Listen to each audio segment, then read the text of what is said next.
as they wish. Our first candidate is Peter Schiff, who's running for the U.S. Senate. Welcome, Peter. Thanks for having me. Let me just tell everybody a little bit about my background before I get into why I'm actually running for the United States Senate. I was born in New Haven, and I didn't grow up in Connecticut. I did live here for 5 or 6 years initially, and then my parents separated and we moved around a lot. I spent most of my life in California. I came back to Connecticut in 2004. I've lived here ever since. And my business is actually located now, or headquartered in Westport, Connecticut. I live in Weston. I went to college, most of the high school out in California. I went to UC Berkeley. I was only freshman in the dorm. I had a life-size poster of Ronald Reagan in my dorm. Didn't win me any points with some of the women I brought back there. But anyway, I was kind of a rebel back then. But I graduated from Berkeley, and I went back down to Southern California, and I started working in the brokerage industry. And I worked at a few smaller firms, and then I eventually ended up at a major wirehouse firm. And I worked there for a couple of years, but I really didn't like it. I mean, I was there, but I didn't think that the individual investor really had a fair shot. I mean, I was working retail. I wasn't, working with institutional clients. So when you're working with retail investors, you're dealing with people who are investing their own money. When it's institutions, it's always somebody else's money. And I didn't think that the retail investors were really getting the best advice. I thought in most cases they were giving lousy advice. And I didn't want to sell the products that my managers wanted me to sell, especially if I didn't think they were in the best interest of my clients. So I didn't like that inherent conflict of interest that I thought existed on Wall Street. So I left. And I ultimately decided that I wanted to do that. I wanted to be in the investment business, but I wanted to do things my way, and I wanted to, take care of my clients. So I basically went into business for myself. And I started working out of my apartment. I had a one-bedroom apartment in Los Angeles, and I just worked in my living room. And I started cold calling. I just, got names of potential investors that I procured, and I just started dialing them, looking for my own clients. And along the way, as I was doing this, I noticed a bubble building in the Nasdaq and in the internet stocks, and I thought this was ridiculous. I thought Wall Street was cramming these worthless companies, down the throats of their clients, and they were feeding this mania.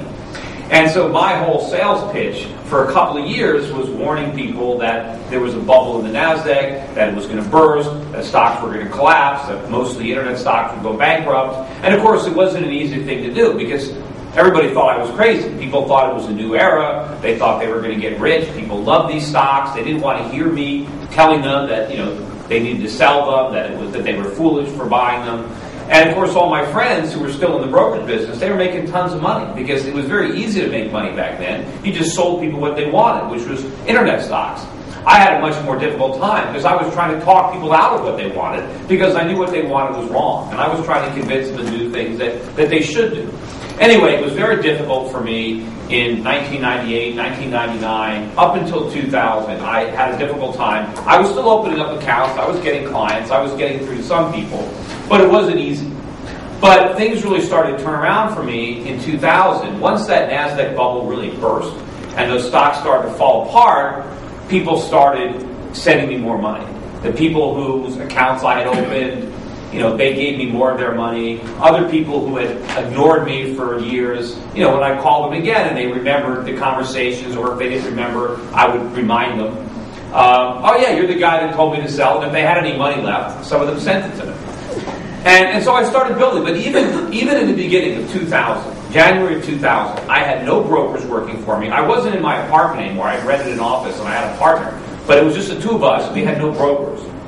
And actually by 2000, I had split with my partner. So it was still just me. I had no brokers and I had one secretary. And that was in January of 2000. Now, 10 years later, I have over 100 employees. I have maybe 70 plus brokers. I have 6 offices. I have about 15,000 customers that have about $2 billion with me. I not only do retail brokerage, I do investment banking, I do asset management, I run a mutual fund. And all of this has come over the last 10 years. And during that process of growing this company, I really experienced firsthand how difficult it is to run a business in the United States. And the amount of regulation that has been increased on my business is so onerous that there's no way that I could have started my business when I did if the rules and regulations in place today existed back then. I now have 7 people who work for me. All they do is compliance. They don't do anything else. And they make it very difficult for the other people to do their jobs because so much of my work now is just complying with worthless rules and regulations that are not doing anything to protect my clients, because no one cares more about my clients than I do. I don't need government rules to protect my clients. It's my own desire to help them and maintain my reputation in the marketplace that protects my clients. All the government is doing is running up the cost of doing business. None of this stuff stopped Bernie Madoff from running a $50 billion Ponzi scheme.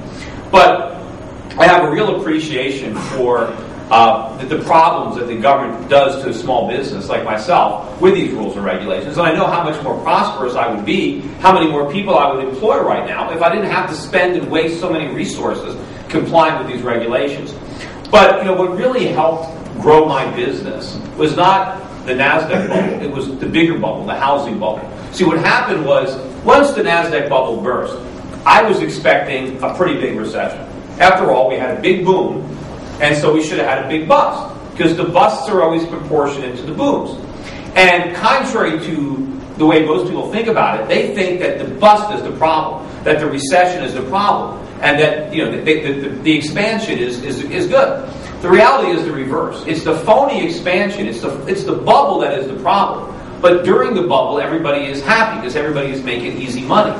But during the bubble, we do a lot of foolish things. Like during the tech bubble, we invested in companies that really had no business being there. They had no business models. They had no profits. They were doing nothing productive, but they were getting capital. So they were hiring people. They were opening up offices. All this was a waste. When the internet bubble burst, all those malinvestments were exposed. All the stupid things we did during the bubble, we realized how stupid they were. And it's during the bust where the economy rights itself. We liquidate the bad investments. We reallocate capital. It's not as fun, right? Because people lose money. There's disruptions. People have to lose jobs in certain areas of the economy so they can get jobs in more productive sectors. That pain, that bust, is something that politicians don't like because the voters don't like it.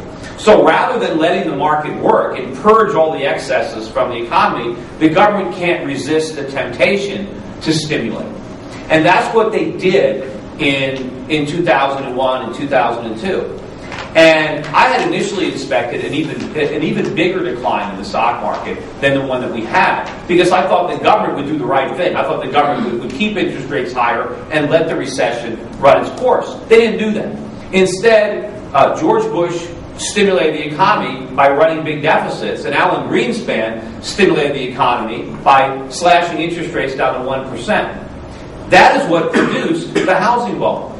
All this, this reckless speculation on Wall Street, all these problems that we had in the housing market were not the result of the free market. It wasn't because of greedy capitalists on Wall Street. It was because of government. It was because of the Federal Reserve, and it was because of Congress and the things that they did to create the moral hazards and all the subsidies that guaranteed all the mortgages that created this problem.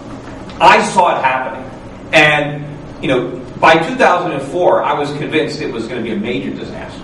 I mean, 2002, I became concerned, but by 2004, I knew that this was going to be it. That when the housing bubble burst, it would take down the entire economy, because I knew it was going to bankrupt the financial institutions that had loaned the money. Because I knew the big difference between the real estate, the stock market bubble, and the real estate bubble was in the stock market, people were risking their own money. People were buying stock with their money. But in the real estate market, they were buying stock with somebody else's money. They were using the bank's money. And I knew then that these financial institutions would collapse. So I became so concerned, I started writing op-eds in newspapers warning about that the Fed was keeping rates too low, that they were inflating a housing bubble, that it was going to collapse, that the arms were ticking time bombs, that Freddie and Fannie were going to go bankrupt. I was warning all this stuff. And then I was going to put it in a book. And I was going to write a book strictly on the real estate, coming real estate meltdown. I was going to title it something like "The American Nightmare" as opposed to "The American Dream." And then I decided to just write a broader book on economics and make real estate part of that book. I had a chapter on the coming real estate debacle, but it was a broader book. And the book was called Crashproof: How to Profit from the Coming Economic Collapse. And I finished that book by mid-2006. And it came out in February of 2007. It's since sold over 200,000 copies. The book has never been reviewed, and it's never been advertised. So it's sold well, and it was my first book. I've since written another book, and I've updated Crashproof 2.0, and I have a fourth book coming out in April on economics. And while I also was writing this book, I was going around the country giving lectures, giving speeches about the problems in the housing market, on Wall Street, this coming collapse, the Great Recession that I said was coming. I started going on television. I started doing CNBC in 2005. I was almost on every week for a couple of years. They were calling me Dr. Doom on CNBC. I started doing CNN. I started doing Bloomberg.